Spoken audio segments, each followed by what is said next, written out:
Assalamualaikum warahmatullahi wabarakatuh. Alhamdulillah. Alhamdulillahi rabbil alamin. Wa sallallahu wa baraka wa an'ama ala Muhammadin wa ala alihi wa ashabihi wa man sara ala nahjihi wa iktafa bi atharihi ila yaumiddin.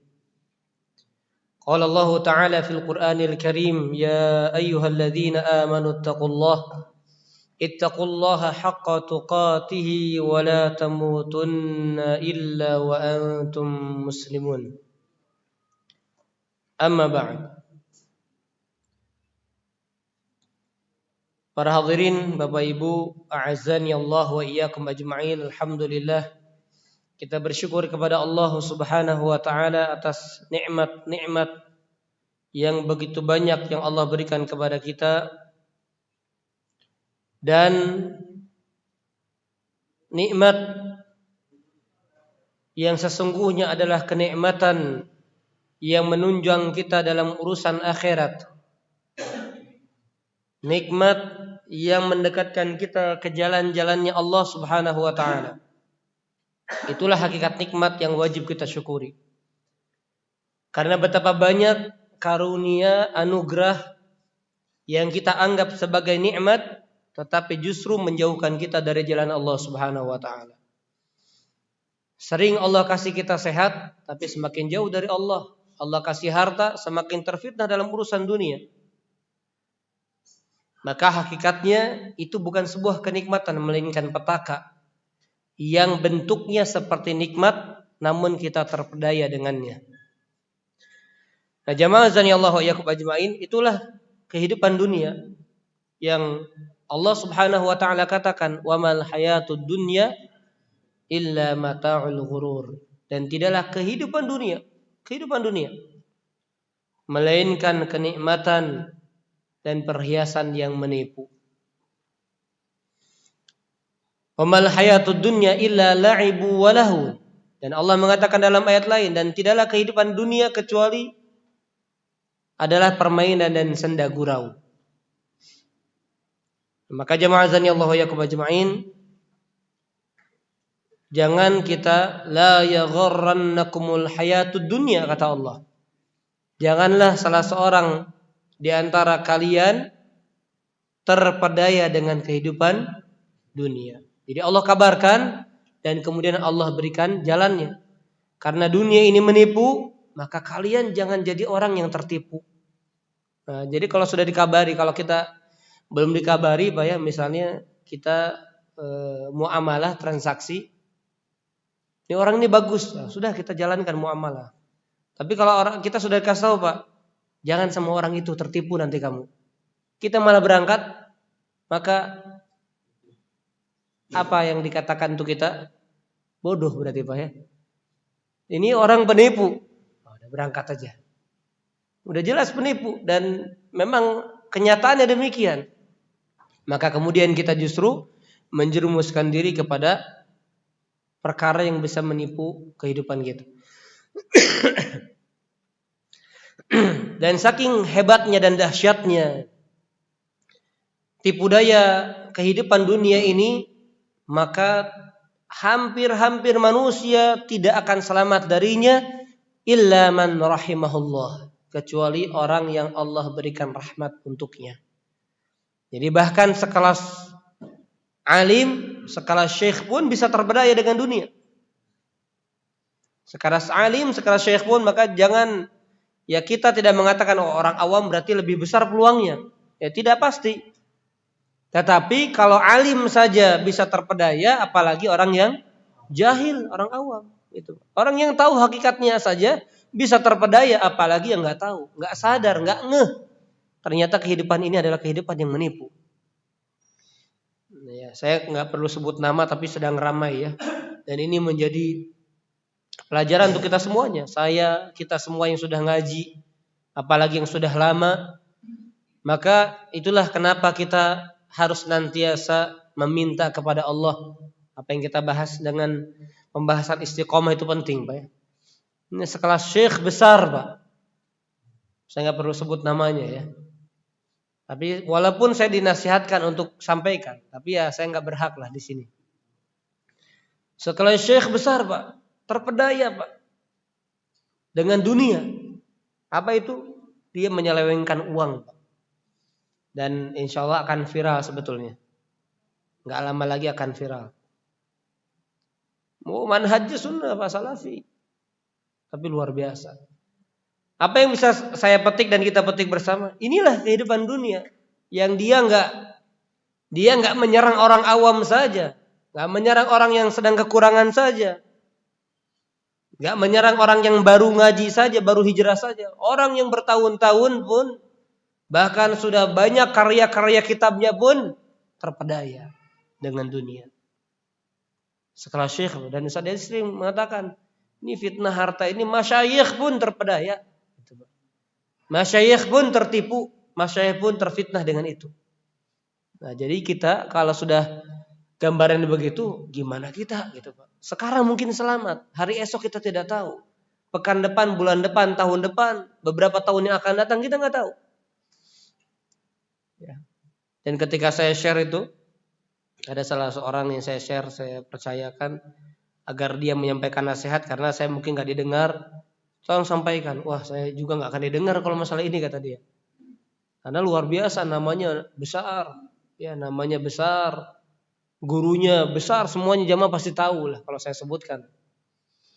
Ya, tapi ini kita ambil pelajarannya saja. Karena kalau pelajaran itu tanpa menyebut nama, tetap dia akan menjadi suatu pelajaran yang bisa dipetik kapanpun. Karena kalau orang kan bisa berubah, ya Pak ya. Tapi namanya pelajaran ini seumur hidup, Pak. Ya, sampai kapanpun pelajaran itu akan bisa dipetik oleh orang-orang yang berakal. Bagaimana lihat tipu daya syaitan, kemudian hawa nafsu yang diperturutkan, fitnah dunia yang luar biasa. Ini banyak menjerumuskan manusia menjauhkan dirinya dari jalan Allah Subhanahu wa taala. Baik. Jamaah rahimani wa rahimakumullah. Terakhir kita sampai poin berapa? 9 ya. 9 dan masuk ke 10 begitu? Ya.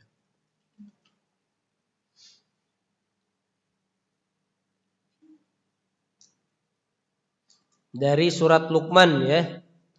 Nanti sambil dibuka silakan surat Luqmannya. Agar nanti bisa diambil dan digaris bawahi wajhul istidlalnya ya, sisi pendalilannya.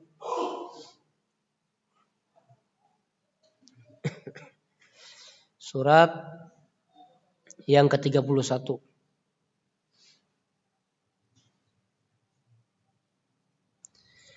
Faidah yang ke-10. Nah, ini pelajaran tentang uslub al-wa'd, yaitu tata cara menasehati, fit tarbiyati wa ta'lim, dalam cara mendidik dan mengajarkan. Ini Allah Subhanahu wa ta'ala secara langsung maupun secara tidak langsung mengajarkan di dalam Al-Qur'anul Karim tata cara berdakwah, tata cara mendidik dan tata cara menyampaikan pelajaran. Sebagaimana Allah mengatakan di dalam surat Luqman ini, lihat kalimatnya ya. Wa idz qala Luqman, ayat ke-13. Wa idz qala Luqmanu li ibnihi, dan ingatlah ketika Luqman berkata kepada anaknya. Wa huwa ya'idhuhu, dan dia memberikan pelajaran, mau'idhah. Ya, dan dia memberikan pelajaran kepada anaknya. Maka suluk atau tata cara memberikan pengajaran dan pelajaran kepada anak-anak kita atau kepada orang lain, ini caranya itu akan memberikan dampak yang hebat. Ya, makanya penting memperhatikan cara, bukan sekadar penting memperhatikan materi. Ya, pentingnya memperhatikan cara menyampaikan selain daripada apa yang disampaikan. Dan apa yang dimaksud dengan al-wa'du atau dengan kalimat lain, apa yang dimaksud dengan mau'izah? Nah, ini dibahas oleh para ulama. Jadi apa yang dimaksud dengan mau'izah atau apa yang dimaksud dengan al-wa'du? Nah, perhatikan ya di sini. An yakunal ilmu alladhi yuwajjihu an-nas ilaihi wa yurshiduna ilaihi wa yurshaduna ilaihi fi'lihi maqrunan bitarghib wa tarhib. Ila fi'lihi maqrunan bitarghib wa tarhib. Nah, perhatikan ya. Kapan nasihat itu dikatakan mau'izah atau kapan arahan itu dikatakan mau'izah? Yaitu ketika ilmu yang disampaikan, yang ditunjukkan kepada manusia diiringi dengan targhib dan tarhib. Ilmu yang disampaikan kepada manusia diiringi dengan targhib dan tarhib. Nah gitu Pak, Bapak Ibu.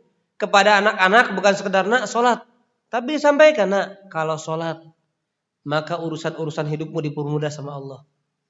Nah sholat tiang agama. Kalau tiang agamanya sudah kokoh, maka urusan-urusan lainnya ikut kokoh. Nah sholat itu patokan amal.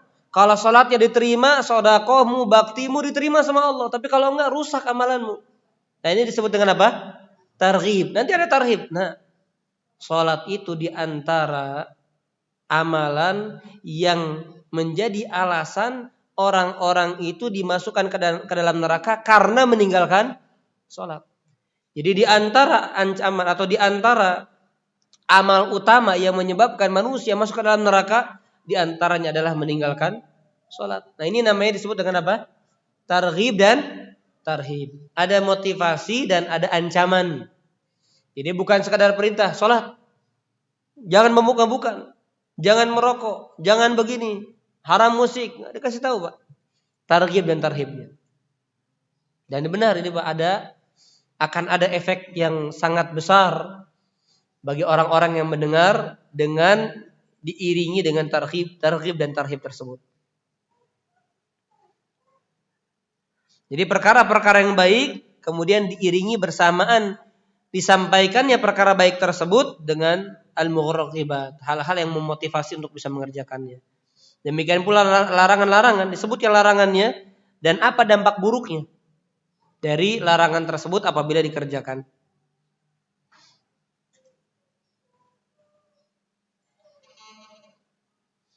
Baik, kemudian jamaah azani Allah wa iyyakum ajmain.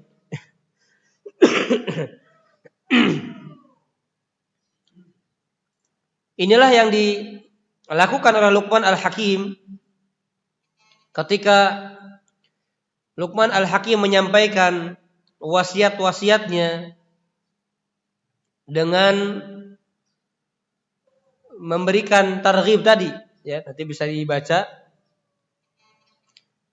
Ketika Luqman Al-Hakim mengatakan la tusyrik billah, jangan berbuat syirik kepada Allah, disebutkan alasannya. Kenapa enggak boleh syirik? Karena syirik adalah kezaliman yang sangat besar. Berarti engkau berbuat zalim. Nah, itu disebutkan ya.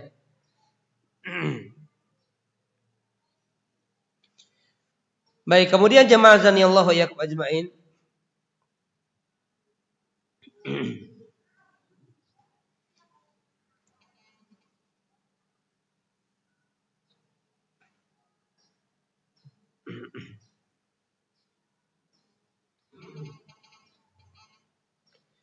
Yang ke-10, yang ke-11 ya. Yang ke-11, faedah yang ke-11. Ahamiyatu husni tawaddud wa 'azim atharihi 'alal mutalaqi wal muta'allim. Pentingnya sikap berkasih sayang dalam berdakwah bagi orang yang belajar dan orang yang mendengar nasihat.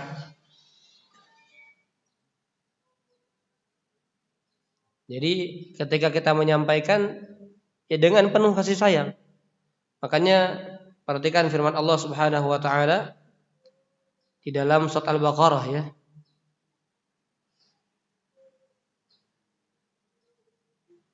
Surat Ali Imran ayat 159. Ali Imran ayat 159. Allah tabaraka wa taala mengatakan, "Fabima rahmatin minallahi linta lahum." Masyaallah ya.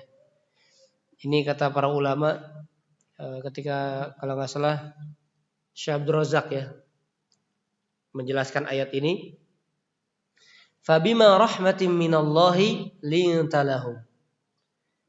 Maka karena atau berkat rahmat Allah, linta lahum, engkau berlaku lemah lembut kepada mereka. Dari kata layin ya, layin itu berlemah lembut. Wa qulu qawlan layyina. Katakan kepada dia ucapan yang lemah lembut. Nah, lihat kata Allah, seandainya Pak, ini nabi kepada siapa Pak? Kepada siapa? Sahabat-sahabatnya. Yang siap menerima syariat Pak. Yang siap menerima syariat. Walau kunta faddan ghalidhal qalbi lan faddu min haulik.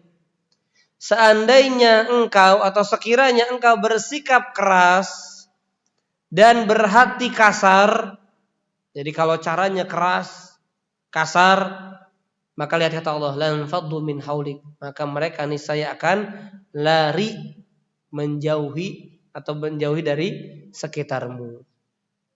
Jadi inilah petunjuk dari Allah Subhanahu wa taala. Ketika seorang memberikan nasihat, maka dengan penuh kelemah lembutan. Ini hukum asalnya ya. Al aslu fi da'wah at-tawaddud war rahmah. Hukum asalnya berdakwah yaitu dengan cara lemah lembut dan penuh kasih sayang. Yaitu dengan kata-kata yang indah, ya dengan ucapan yang baik, yang dengan kalimat-kalimat tersebut membuat hatinya bahagia, Pak. Karena kita tahu bagaimana di antara sekian ibadah yang agung itu, Pak, yang ringan adalah antudkhil as-surur fi qalbi al-muslim. Engkau memberikan kebahagiaan di hati seorang muslim. Orang itu bahagia dengan ucapan kita, dengan perilaku kita, dengan hadiah kita, dengan sikap kita, itu ibadah, Pak. Ya, sesederhana itu, Pak, dikatakan sebagai ibadah kepada Allah Subhanahu wa taala. Dan dari mana faedah ini diambil? Yaitu kalimat Luqman Al-Hakim ketika mengatakan ya bunayya. Nah, itu Pak. Kan kata-kata anak itu kan ya ibnun, ya ibni, wahai anakku. Ya waladi, wahai anakku. Tapi kalau ya bunayya, itu kalimat bunayya dalam bahasa Arab itu menunjukkan tasghir. Dan tasghir itu di antara tujuannya yaitu menunjukkan kelembutan, menunjukkan kasih sayang. Jadi ketika mengatakan ya bunayya, wahai anakku, kita menunjukkan apa? Dengan penuh kasih sayang dan kelembutan. Dan dalam surat Luqman ini ya beberapa kali Luqman Al-Hakim mengatakan kalimat tersebut. Ayat 14 tadi, ayat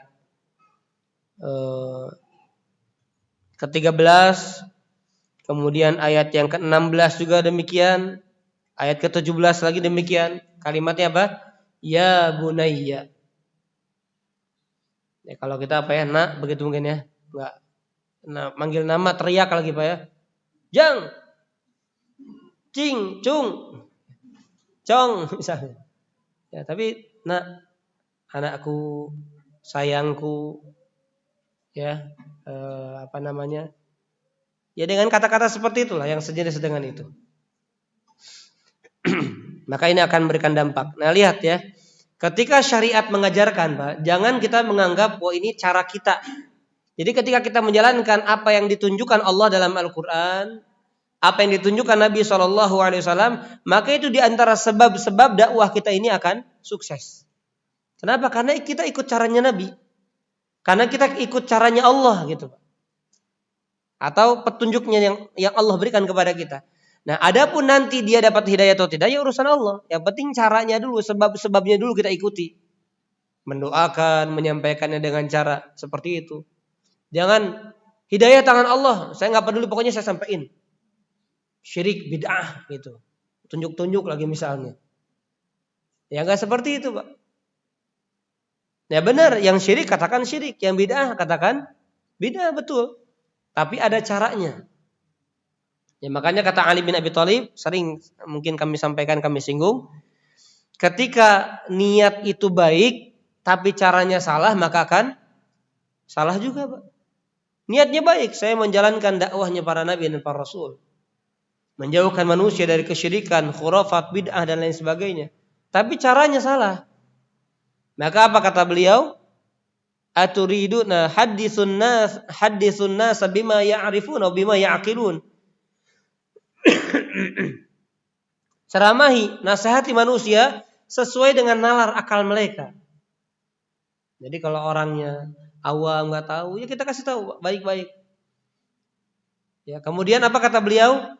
Apakah engkau ingin Allah dan Rasulnya yang didustakan hanya karena engkau salah menyampaikannya? Jadi gara-gara kita salah menyampaikan, maka yang didustakan siapa? Bukan kita, tapi Allah dan Rasulnya Shallallahu Alaihi Wasallam. Kemudian beliau juga mengatakan, kam min muridin lil khairi la yusibuhu. Betapa banyak orang yang ingin kebaikan. Berarti kalau ingin itu apa? Niat. Betapa banyak orang yang niat mendapatkan kebaikan, tapi dia nggak dapat kebaikan itu. Kenapa? Caranya yang salah atau kurang tepat lah kalau bisa kita katakan. Baik. Jamaah azanillahu yakum ajma'in.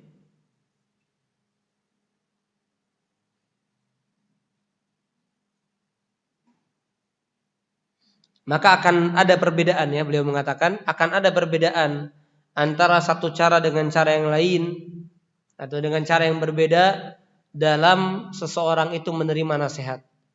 Ya, ketika caranya A, maka dampaknya A. Ketika caranya B, maka dampaknya pun B. Ya. Nah, ini sudah menjadi sunnatullah. Makanya lihat Nabi SAW ini di antara contohnya. Nabi ketika kepada Mu'adz dalam riwayat Abu Dawud, beliau memberikan wasiat. Maka disebutkan dalam riwayat tersebut, kata Mu'adz bin Jabal radhiyallahu anhu, akhadha biyadihi. Nabi menggenggam tangannya. Berarti lihat cara Nabi, Pak. Kemudian Nabi mengatakan, wallahi inni la uhibbuk. Ya Mu'adz, demi Allah aku sungguh-sungguh aku benar-benar mencintaimu. Lihat, Pak, selain digenggam tangannya, kemudian apa? Menyampaikan cinta. Wahai Mu'adz, aku cinta kepadamu. Diulang lagi, wallahi inni la uhibbuk. Demi Allah aku mencintaimu. Maka lihat, orang yang dinasihati dengan cara seperti ini gimana, Pak? Terima dulu, Pak, dia. Oh, Masya Allah nih. Ada apa nih? Maka kemudian Nabi mengatakan, la tada'anna fi duburi kulli salatin an taqula Allahumma a'inni ala dzikrika wa syukrika wa husni ibadatik. Nah, ini dalil sunnah kita membaca di penghujung salat atau setelah salat baca zikir ini. Dan ini wasiat Nabi kepada siapa? Mu'adz bin Jabal. Jangan pernah engkau tinggalkan. Maka lihat kata Mu'adz, aku tidak pernah meninggalkannya.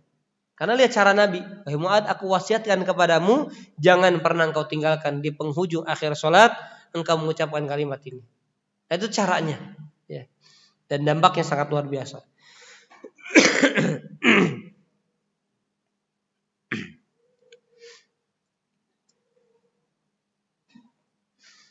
Dan selain daripada cara, jamaah azanillahu yakum, dakwah itu kan selain cara itu berkaitan dengan hati. Jadi seolah-olah gini, Pak, bicara antara hati dengan hati. Karena namanya sebagaimana disebutkan dalam hadis, al-arwahu junudun mujannadah. Jadi ruh itu tentara-tentara yang saling berkaitan satu dengan yang lainnya. Jadi kalau dia ada niatan baik dan hati kita dalam menasehatinya niatannya baik, itu akan sampai, Pak. Makanya penting dalam berdakwah niat ikhlas itu begitu, Pak, agar sampai nasihat kita. Paham, Pak, ya? Ada orang, dan mungkin pernah kita, ya, menyampaikan itu karena cari-cari kesalahan gitu, Pak. Wah, ini pas salah nih. Pak, nggak boleh begitu, Pak. Karena mungkin dulu pernah dia dinasehati, kemudian sakit hati, dia cari kesalahan, pas ada kesalahan. Pak, nggak boleh. Betul dia meluruskan kesalahan, tapi niatannya salah untuk menjatuhkan. Untuk sama-sama ingin menegur dengan cara yang tidak baik. Gitu, Pak. Dan ingat tadi, Pak, al-arwah, ruh itu satu kaitan dengan yang lainnya. Jadi kalau baik, Pak, akan berkumpul dengan yang baik. Kalau buruk, Pak, misalnya ruh kita baik, Pak, misalnya ya, dan semoga baik gitu, Pak. Ruh kita baik, maka orang-orang yang punya ruh buruk itu akan dengan sendirinya akan menjauh. Nah, demikian pula kita, kalau ruh kita buruk, Pak, maka kita akan jauh dari lingkungan yang baik dengan sendirinya, Pak. Ya, dalam artian bukan otomatis, tapi memang demikian ketentuannya. Makanya kita memperbaiki hati, memperbaiki jiwa. Kenapa? Agar kita dengan izin Allah pun dikumpulkan dengan orang-orang yang baik, gitu, Pak. Ya, kalau kita baik, maka akan Allah jodohkan juga, Allah akan kumpulkan juga dengan orang-orang baik.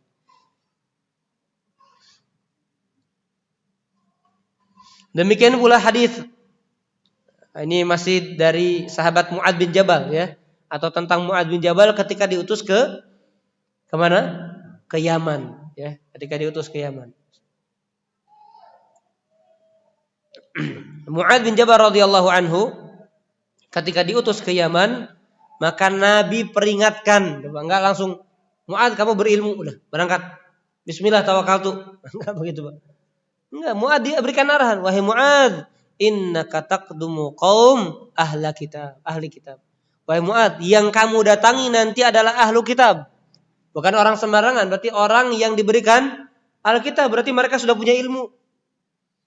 Maka dakwah pertama, falyakun awwala ma tad'u ilaih an yuwahhidu. Maka dakwah pertama yang engkau dakwahi mereka itu adalah agar mereka mengesahkan Allah, syahadat la ilaha illallah Muhammadar Rasulullah. Kemudian Nabi berikan arahan, kalau dia sudah syahadat maka sampaikan kepada mereka bahwasanya Allah mewajibkan kepada mereka dalam satu hari satu malam yaitu 5 waktu sholat. Diingatkan tentang zakat, wahai Mu'adz, ingatkan tentang zakat yang diambil hanya dari orang-orang kaya yang diberikan kepada orang-orang miskin. Begitu, Pak. Diberikan arahan. Dan Nabi juga berikan peringatan, wahai Mu'adz, hati-hati dalam berucap, hati-hati dalam berkata-kata, hati-hati dalam bersikap. Kenapa? Jangan sampai ucapanmu, sikapmu menzalimi orang lain. Apa kata Nabi? Padahal ini diingatkan kepada orang kafir, kepada ahli kitab. Fa innahu laisa bainahu wa bainallahi hijab. Karena engkau kalau zalim sama orang lain, dia orang yang terzalimi berdoa sama Allah, tidak ada hijab, tidak ada penghalang antara diri dia dengan Allah. Berdoa pasti dikabul. Itu, Pak. Itu diingatkan, diberikan arahan oleh Nabi SAW. Nah, maka dari poin ke berapa tadi? 11 ya. Nah, 11 tadi Nabi pun memberikan petunjuk. Sebagaimana juga Allah Subhanahu wa taala memberikan bimbingan bagaimana kita berdakwah. Baik, kemudian faidah yang ke-12.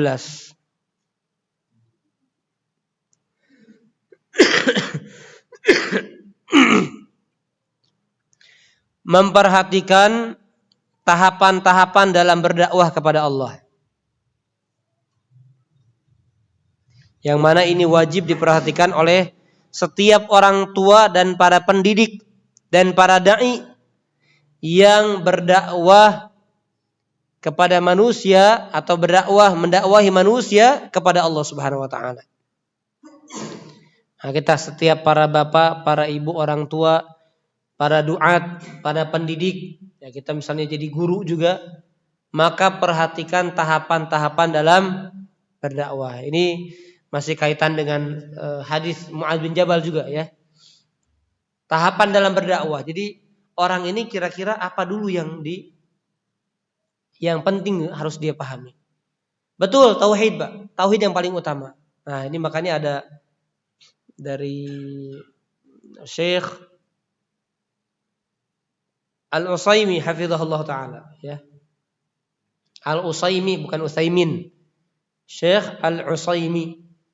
Beliau mengatakan orang awam yang baru belajar, Pak, dia sampaikan tauhid, yang penting dia benar-benar ibadahnya sama Allah dan menjauhi syirik. Dan secara umum saja, Pak.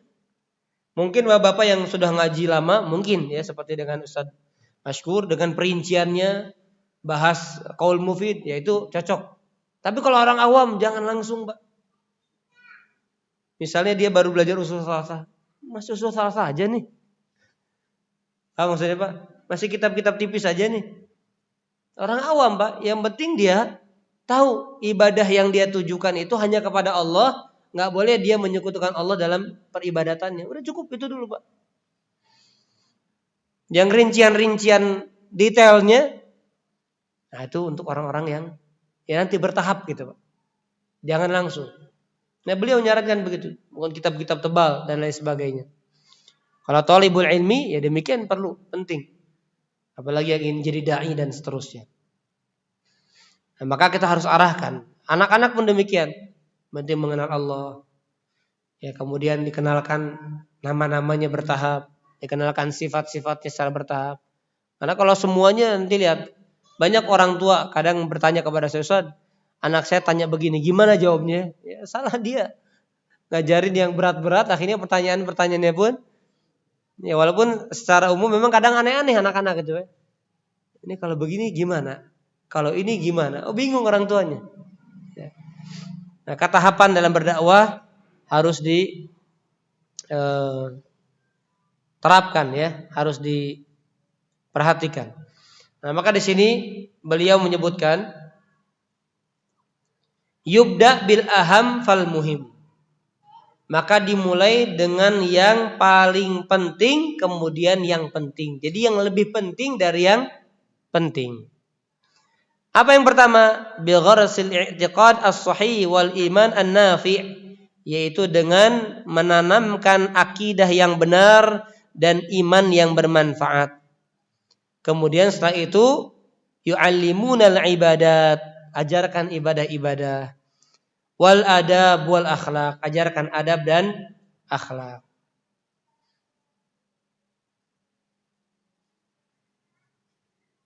Dan demikian pula Luqman. Ya, Luqman di sini Pak pertama ya. Ketika berkata kepada anaknya, ya bunayya la tusyrik billah. Pertama itu dulu.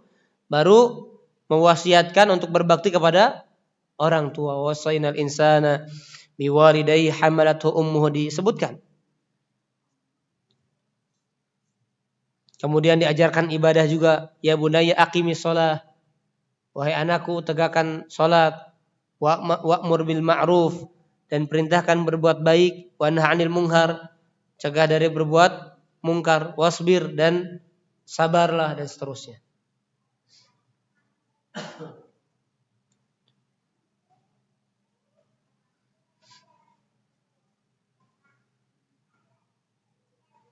Baik, kemudian yang ke-13. Faidah yang ke-13, inna syirka a'dhamudz dzunub wa akhtaruha wa huwa a'dhamu ma nahallahu tabaraka wa ta'ala anhu. Bahwasanya syirik adalah sebesar-besar dosa dan dosa yang paling berbahaya, juga larangan yang paling parah yang Allah melarang manusia darinya.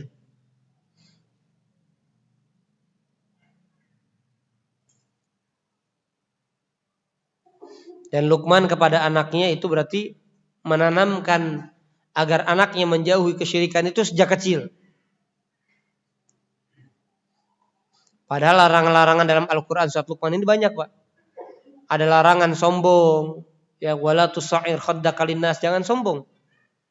Membusungkan dadamu di hadapan manusia. Jangan terpedaya. Jangan angkuh. Itu banyak. Ya, larang-larangan di sini banyak, Pak. Tapi yang pertama dikatakan Luqman siapa? Apa? La tusyrik, jangan syirik.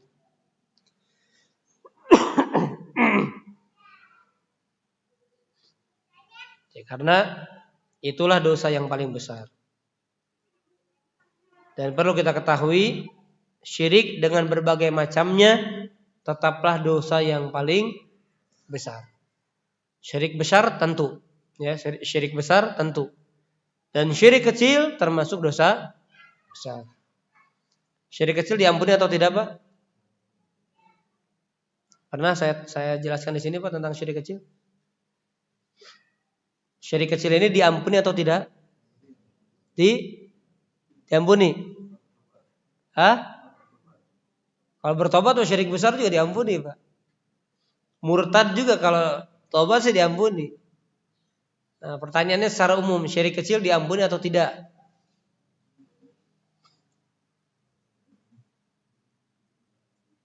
Nah, diampuni, Pak ya. Karena syiriknya syirik kecil. Mentang-mentang kecil diampuni gitu, Pak. Ibu-ibu, syirik kecil diampuni atau tidak? Diampuni. Berarti bebas ria gitu ya. Sum'ah. Kenapa diampuni inilah? Tidak diampuni. Apa dalilnya? Tentang syirik itu kan sering disampaikan dalilnya. Kalau larangan syirik kan la tusyrik billah. Kalau berkaitan diampuni atau tidak, Allah mengatakan di 2 ayat dalam surat An-Nisa. Apa kata Allah? Innallaha la yaghfiru ayyushraka bihi wa yaghfiru ma duna dzalika liman yasha.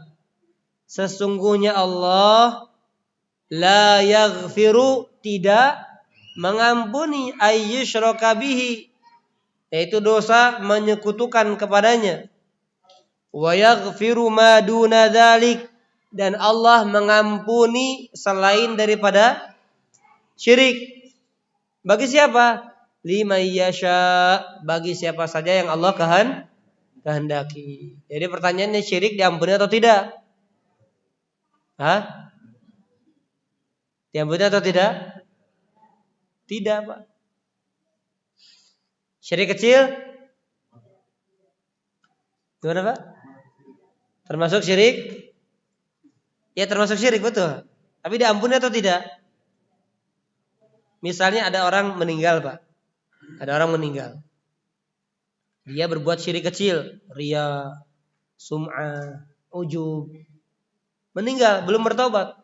Diampuni atau tidak? Diampuni. Udah diperjelas pasti diampuni. Belum bertobat. Diampuni atau tidak? Hah? Diazab dulu berarti tidak diampuni dong.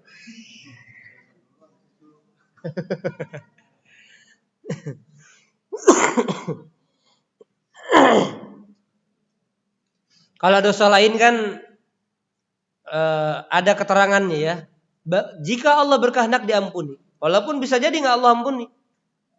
Kalau Allah nggak berkehendak, dosa lain pun sama, bisa jadi nggak diampuni sama Allah. Disiksa dulu, masuk neraka dulu, ya dan lain-lain. Nah, kalau syirik, Pak, kecil maupun besar tidak diampuni kalau belum bertobat darinya. Tidak diampuni walaupun syiriknya syirik kecil kalau belum bertobat darinya. Dalilnya tadi, sesungguhnya Allah tidak mengampuni dosa syirik, dan di sini Allah tidak mengatakan yang besar maupun yang kecil. Berarti semua jenis syirik tidak diampuni oleh Allah kecuali taubat. Beda lagi kalau taubat. Nah, lalu bagaimana kondisinya? Syekh Shalih Al-Utsaimin hafizahullah taala, beliau menjelaskan, syirik kecil tidak diampuni oleh Allah Subhanahu wa taala. Ketika orang itu mati belum bertobat, maka nanti sama Allah ketika dihisab, ketika ditimbang amalan-amalannya, maka amal baik ada pada timbangan yang baik, dosa ada pada timbangan dosa, atau keburukan ada pada timbangan keburukan. Nah, perhatikan penjelasannya, Pak, perhatikan. Jadi misalnya begini, Pak, sholat, sedekah, bakti, silaturahim, ngaji, belajar, diterima sama Allah, maka dia di sisi kanan. Timbangannya masuk di sana, semua ditimbang sama Allah. Kemudian dosa, ghibah, namimah, bohong, lalai, riya, sum'ah, ditimbang sama Allah di situ. Nah, maksud dari dosa syirik tidak diampuni sama Allah, berarti dia dimasukkan ke dalam timbangan keburukan itu, Pak. Paham ya? Jadi syirik tadi, riya, sum'ah, dimasukkan sama Allah ke dalam timbangan apa? Keburukan tadi. Tapi ketika timbangan kebaikan ini lebih berat dibandingkan timbangan keburukan, sekalipun ada syiriknya, ada riyanya tadi Pak, ada sum'ahnya, ada ujubnya, maka dia selamat. Kenapa? Karena timbangan kebaikannya lebih berat dibandingkan timbangan keburukan yang di dalamnya termasuk dosa syirik kecil. Gitu Pak. Jadi maksud gak diampuni, yaitu masuk dalam timbangan-timbangan itu. Nah kalau dosa syirik besar udah jelas Pak, semua ini gak bermanfaat. Ya makanya sebagian ulama berpendapat kalau orang matinya kufur, syirik besar, udah gak ditimbang lagi sama Allah Pak. Karena percuma, buat apa ditimbang Pak? Udah gak berguna lagi ini Pak. Na'udzubillah min dzalik. Buat apa ditimbang? Toh udah pasti Pak hasilnya. Ya Pak ya, gak dianggap kebaikannya gitu Pak. Kali ini kan ditimbang dulu, coba lebih berat mana?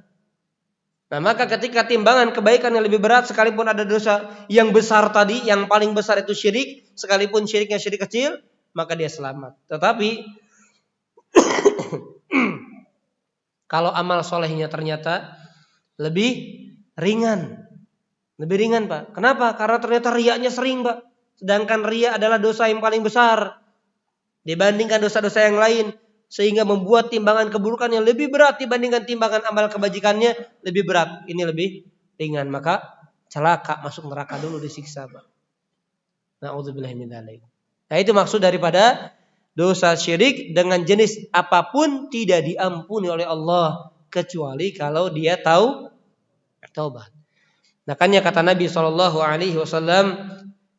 asyirku fi hadhil ummah kadabi bin namal. Syirik di dalam umat ini seperti jalannya rayapan semut, nggak kerasa, samar Pak, nggak kelihatan, nggak ngeh orang itu Pak berbuat syirik. Makanya sahabat bertanya, lalu bagaimana wahai Rasul? Kami berbuat syirik, kami nggak sadar, gimana? Nanti dihisab sama Allah. Makanya diajarkan doa. Kata Nabi SAW, ucapkanlah Allahumma inni a'udzubika an usyrika bika wa ana a'lam wa astaghfiruka lima la a'lam. Ini kalau bisa setiap hari baca. Karena kita sering nggak sadar kalau kita ternyata dalam amalnya ada harapan-harapan lain selain Allah yang membuat amalan tersebut ternyata disisipi oleh syirik. Ya Allah, Allahumma inni a'udzubika. Ya Allah, aku berlindung kepadamu an usyrika, dari berbuat syirik sedangkan aku menyadarinya. Wa astaghfiruka, dan aku mohon ampun kepadamu lima la a'lam, dari apa yang tidak aku sadari, aku ketahui. Baik, para jamaah azanillahu yakum ajma'in. Faidah yang ke-14.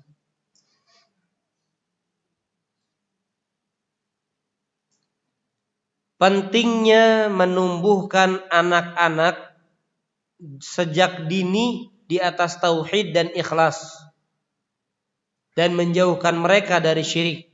Ini faedah yang ke-14. Pentingnya menumbuhkan tauhid dan keikhlasan kepada anak-anak sejak dini dan menjauhkan mereka dari kesyirikan. Jadi ini dasar prinsip yang harus diketahui oleh setiap orang tua. Menjadikan mereka sejak dini faham tauhid.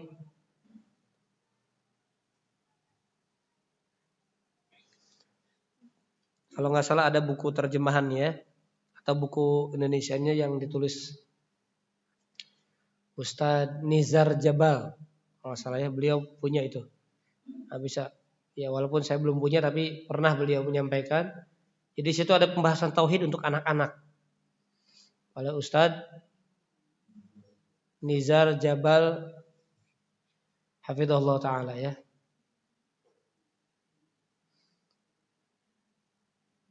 Nah, jadi kita orang tua tahu apa-apa yang berkaitan dengan tauhid yang mesti disampaikan kepada anak-anak. Nah, termasuk keikhlasan. Bagaimana ibadah yang mereka bangun itu karena Allah, bukan karena orang tuanya. Bukan karena disuruh. Bukan karena hadiah, walaupun itu motivasi. Targhib, enggak masalah. Tapi tanamkan, nah ini sholatmu kebaikannya untukmu sendiri. Nah ini sholatmu adalah dilakukan karena Allah. Nah disampaikan semuanya.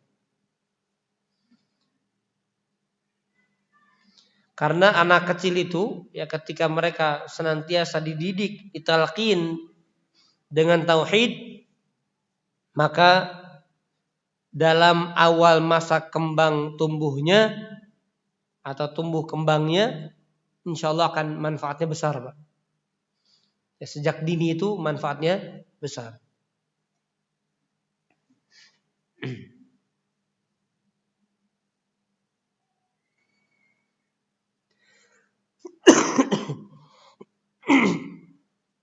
Makanya ada sunnah, ya, di antara hikmah dianjurkan memberikan nama anak dengan nama terbaik, walaupun nggak wajib, ya.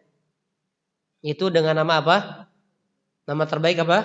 Abdullah dan Abdurrahman. Nah ini menanamkan tauhid, Pak. Engkau adalah hamba Allah Abdullah. Engkau adalah Abdurrahman, hamba yang maha pengasih. Nah, Abdurrahman hamba yang maha apa? Ya pengasih, ya, Rahman. Abdurrahim yang maha penyayang. Nabi SAW mengatakan, khairul asma Abdullah wa Abdurrahman. Sebaik-baik nama adalah Abdullah dan Abdurrahman. Agar dia tahu kalau dia adalah hamba Allah, bukan hamba hawa nafsunya, bukan hamba dunia, hamba selain Allah, hamba syaitan dan lain sebagainya.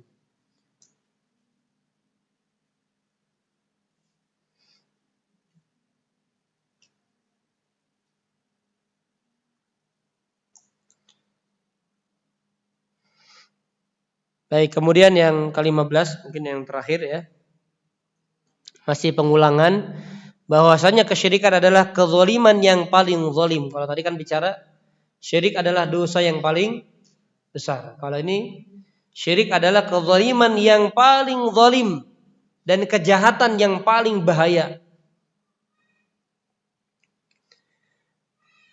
Disebut zalim, kenapa syirik disebut zalim, Mbak? Definisinya apa zalim? Nah, menempatkan sesuatu bukan pada tempatnya. Maksudnya bagaimana syirik dikatakan zalim? Gimana penjelasannya? Karena apa? Karena ya gimana? Kan menempatkan sesuatu bukan pada tempatnya. Gimana maksudnya? Menyamakan sesuatu dengan Allah. Perbuatannya. Karena ibadah itu harusnya diletakkan untuk Allah. Itu, ya. Dan menempatkan sesuatu ini apa maksudnya? Ibadah.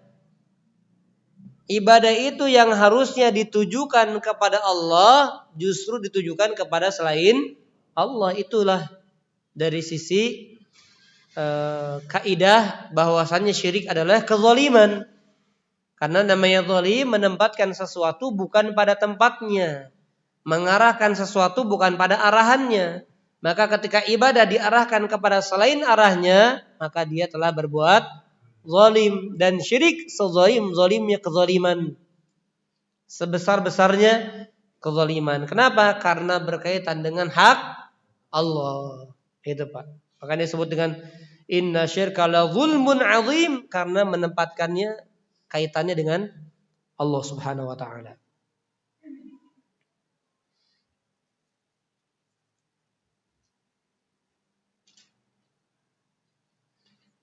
Ya, kita bisa bayangkan, Pak, saking besarnya kezaliman syirik ini.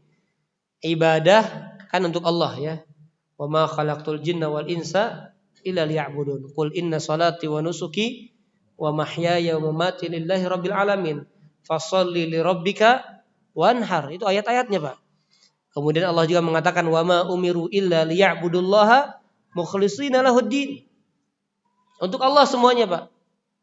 Lillah, lillah, lillah semuanya. Mukhlis, mukhlis, ikhlas dan seterusnya. Nah, ibadah yang harus lillah karena Allah diletakkan untuk selain Allah. Dan dikatakan zalim yang paling besar kenapa? Karena Allah zat yang maha mampu atas segala sesuatu. Dia yang bisa mendatangkan manfaat dan dia yang bisa mendatangkan madarat. Diarahkan kepada makhluk yang gak bisa mendatangkan manfaat dan gak bisa mendatangkan madarat. Gitu, Pak. Dia yang maha mampu atas segala sesuatu, ibadahnya diarahkan kepada makhluk yang maha lemah. Yang gak bisa atas segala sesuatu kecuali dengan izin Allah. Jadi benar-benar jauh gitu, Pak. Kalau misalnya orang gitu, Pak, ya, dia punya bos, pindah lagi kepada bos yang lebih baik. Nah, ini masih ada keunggulannya. Ini Allah dengan makhluk. Maka Allah sangat murka. Kenapa? Ini saya yang berhak. Kok diarahkan ke dia? Dia bisa apa? Dia punya apa? Dia mampu apa? Kan begitu. Malah diarahkan kepada dia. Harusnya ke saya. Nah, makanya Allah sangat murka. Atau misalnya kalau dalam kehidupan dunia lah, orang tua yang mengandungnya, yang melahirkannya, yang menyusuinya, yang mendidiknya, yang menafkahinya, ini anak malah pindah ke orang lain. Gitu, Pak. Oh, ini orang tua saya nggak anggap itu orang tua saya. Misalnya, Pak, ya. Bayangkan, murka nggak orang tua seperti itu, Pak? Murka. Itu padahal jasa-jasanya masih dalam tanda kutip dengan Allah nggak sebanding. Kasih sayangnya dengan Allah nggak sebanding. Walaupun besar jasanya, Allah katakan dalam Al-Quran. Allah firmankan tentang jasa, terutama seorang ibu, wahnan ala wahnin, kelemahan di atas kelemahan dia mengandung. Tapi dengan Allah nggak sebanding. Tapi murka orang tua. Ini anak saya yang ngelahirin. Saya menyusui, saya mendidik, saya menafkahi, saya menyekolahkan dia. Malah dia ngaku anak orang lain. Murka. Apalagi Allah Subhanahu wa taala. Ya. Maka na'udzubillahi min dzalik. Mungkin kita bisa jadi jauh dari syirik besar, tapi sangat mungkin kita terjerumus pada syirik kecil, Pak. Nah ini, Pak, mengarahkan ibadah kepada selain Allah atau berniat dari ibadah yang kita kerjakan dengan niatan-niatan selain Allah, dan itu syirik. Maka kita mohon perlindungan kepada Allah Subhanahu wa taala dan juga banyak memohon ampun kepada Allah dari kesyirikan-kesyirikan utamanya, dari kesyirikan yang sering tidak kita sadari. Wallahu a'lam bishawab. Baik, kalau ada pertanyaan kami persilahkan.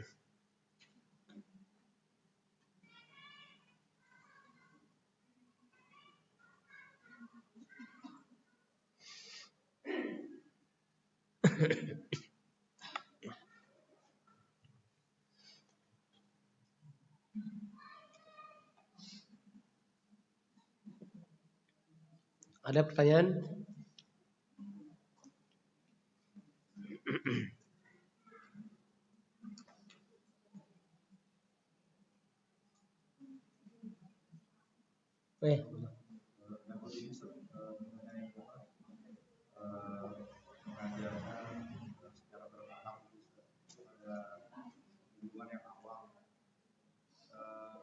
Baiknya gimana Ustaz? Karena ada perasaan kita takut untuk masuk ke hal-hal yang menyampaikan sendiri atau kita langsung dituduh. Apakah ada cara lain supaya kita nggak dicurigai duluan? Iya. Kalau kita tadi ya sudah berusaha menyampaikannya, sudah intinya sudah antisipasi, sudah planning, kita nyampaikannya baik-baik dengan kalimat yang baik yang memang nalar orang awam dapat menerimanya, maka jalankan. Adapun resiko, misalnya nanti takutnya kita gara-gara menyusun planning, antisipasi malah nggak disampaikan, dan takut dengan resiko itu nggak jalan juga. Jadi resiko itu nanti. Tapi yang penting, yang tadi kita titik beratkan apa? Yang penting menyampaikan dengan wa'ad, dengan mau'idhah, dengan cara yang terbaik. Nah, seperti orang awam, tahapan-tahapan orang awam tuh yang penting secara umum dulu, Pak. Ini ibadah ini nggak boleh kepada selain Allah. Orang awam tahu sebetulnya itu kan ya. Nah, kemudian kita kasih contoh nih orang-orang kasih ini, kasih ini, kasih ini secara umum, Pak, yang orang awam juga diajak berpikir bisa, Pak. Secara fitrahnya dia bisa. Yang penting sampaikan itu dulu. Nah, coba kalau ini ibadah ini diperuntukkan untuk selain Allah bagaimana? Kan biasanya jawabannya apa? Saya pernah, Pak, orang awam begitu. Saya nggak langsung bilang syirik. Bilangnya, ya ini kan syariatnya aja begitu. Ya, Pak ya? Syariatnya aja. Syariat itu kan caranya. Ya justru ini yang salah gitu. Tetap hati saya sih ke Allah gitu.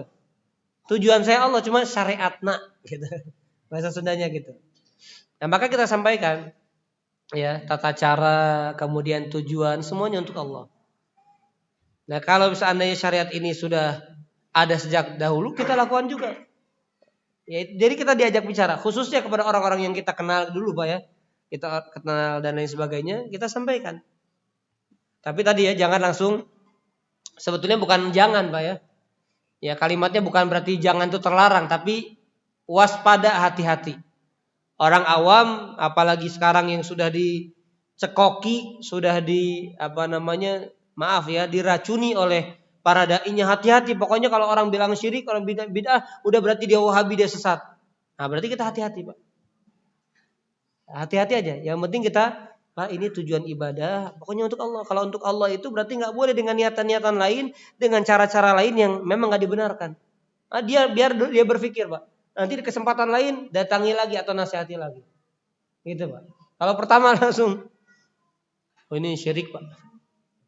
Ya, maka akan besar kemungkinan dia sudah menolak dulu, bahkan bukan menolak saja, menuduh dan lain sebagainya. Ada memang di beberapa kesempatan Nabi tegas, Pak. Nabi pernah mendapati seorang sahabat pakai apa? Gelang, Pak. Yang dianggap bisa mendatangkan manfaat dan menghindarkan dari kesialan. Apa yang dilakukan Nabi, Pak? Inzi'ha, dilepas sama Nabi, Pak, dan dilempar langsung ke tanah. Berarti kan Nabi juga, Pak, ada tata cara yang kerasnya, Pak. Nah, tapi orang ini, Nabi tahu orang ini siap dengan cara itu. Jelas, Pak ya? Jadi Bapak punya orang yang dekat dan dia siap menerima. Oh, ini syirik, nggak boleh, Pak. Dia siap menerima, sudah sampaikan. Ya, terang-terangan saja. Terus terang dan nggak perlu kita dengan kata-kata lain, silakan aja. Tapi untuk orang awam ya kita ajak diskusi, Pak. Ajak ngobrol, ajak berpikir, biar fitrahnya dia nanti yang menerima, insya Allah. Nah, secara umum demikian ya. Allahu a'lam bishawab.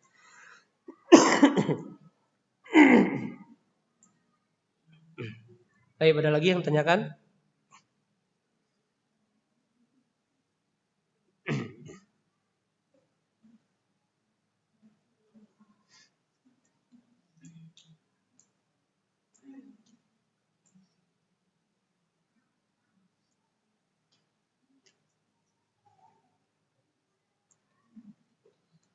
Baik, nggak ada ya? Ibu-ibu nggak ada yang tanyakan? Cukup, Pak Saiman? Cukup ya?